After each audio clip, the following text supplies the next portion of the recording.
Hi, I'm Catherine Mora. I'm a book coach and I work with coaches, speakers, and aspiring thought leaders to help them write beautiful books. And today's topic is, do I need a professional designer to do my book cover? The answer is yes. Yes, yes, yes, yes, yes, yes, you do. And the reason is it's a cliche, but it is true. People judge a book by its cover. And I'm sure you have seen some pretty dodgy self published books around. Usually the cover is a massive giveaway. You look at it and go, oh, this is what gives self publishing a bad name. And it doesn't need to be like that, because there are some stunning books around that you wouldn't know if they were professionally published or like traditionally published or self published, because they look amazing. And most people won't know, but the minute you have a bad cover, they will know. And that is something that you don't want. So let's talk about covers for a minute. I'm going to show you some covers I went through for my novel, because I've been working with graphic designers. I worked in marketing and media for 15 years before I studied as a coach and wrote my book and ended up becoming a book coach. And so because I'd done so much graphic design and been involved with, tourist guides and brochures and magazines and like signage and just like absolutely anything that you can imagine over that period, I was so picky. And I ended up having 3 designers do book covers for me. And the final book cover was actually worked on by 2 people, a photo retoucher and a designer, because the designer wasn't very good at photo retouching and vice versa. So let's have a quick look. And I'm very excited because this is the first time I'm doing a PowerPoint screen share. So I'm going to flick over to the PowerPoint right now. So here are some of the iterations I went through with my book. Not only the cover, but also the name of the book. The name of my book actually changed about 4 times, and one of the names was The Lust Boat. I also had Cruising in Love, something else I can't even remember, but there was at least 3 other titles before I changed it to Sex, Lies and Cruising. So as you can see, these are actually book cover designers, but even though they are book cover designers, they're still completely different look and feel. Designers do tend to have a bit of a style, and you can sort of tell if one designer has done a few books. You can sort of look at the different books and see, there are some similarities. So with this one, the first one with the woman with her hair up, that was one designer. And then the next 3 were a different designer. And then you can see the little pictures down in the corner there. I actually did a vote for my followers, and I actually had more than that. That was my short list. But I had a vote for all of my followers, which is something I encourage you to do with book marketing, building your audience, that sort of thing. But let's not get into that now.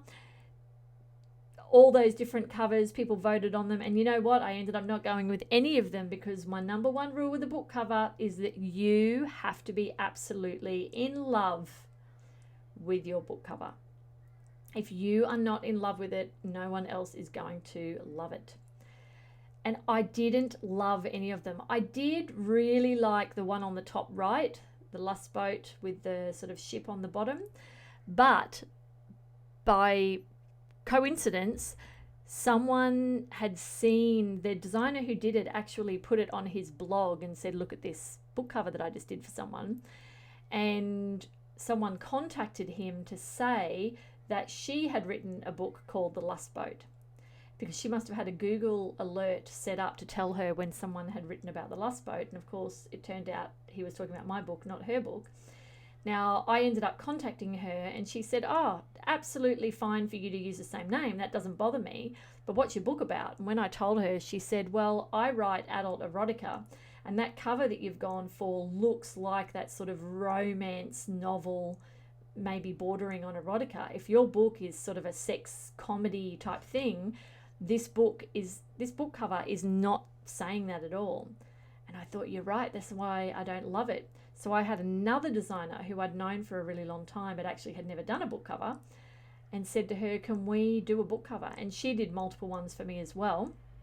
And the one you see in the bottom with the girl with the purple top on, that was the final book. However, the girl had red hair and her lips, I think, were not quite so pink. So I had a photo retoucher come and change her hair to brown and change her lips to pink. And I think her hair tie as well, her hair elastic, he changed to pink. And I can't remember if her top was that colour purple or not.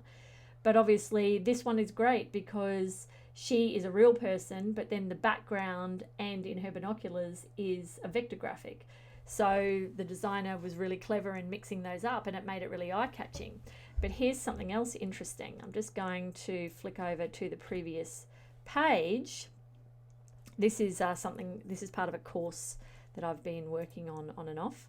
But look at the two different versions of the cover there. It actually looked like the one on the left originally. And then I'd been doing some more research about book covers and, you know, the rule of thirds, if you're familiar with that. And I said to the designer, can you move her onto the third? And I think it turned out amazing. And in fact, I think the original one was fine, but I think when it moved onto the third, it just became something really special about it.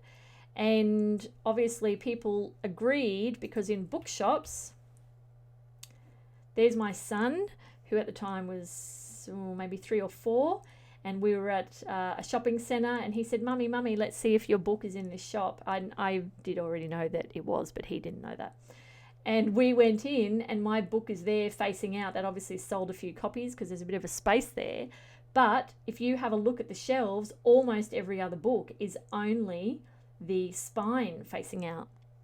And I had a chat to the manager of that bookshop, and he said real estate in bookshops is really, really expensive and really tough to get. And even the very top publishers who are publishing all these amazing titles don't get the book cover facing out because there's just not enough room. Everyone can't be facing out. And he said, your book cover is so great, we had to have it facing out so that it was eye-catching and people would see it. So there is the proof on how important it is to have a fantastic book cover. So yes, you need a professional designer, and even if you get a professional designer, you won't necessarily love what they do.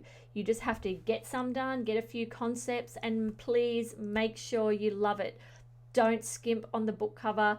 I now include book covers. As of today, actually, all my book packages include a professional book cover. I have multiple designers because, as I said, they all have different styles. It's so important to get a good one, and I wanted to make sure that everyone who works with me gets a professional book cover, because I don't want people looking at my clients' books and going, oh, that's a pretty shit cover. I want them to go, oh my God, that's amazing. Where did you get that done? So yes, you need a professional book cover designer. I don't feel like I can say it enough times, just like you need a professional editor. I feel like this video is getting too long. I hope that was helpful. Please comment below or send me a PM if you'd like to chat about your book idea. And I look forward to helping you out. See you on the next video.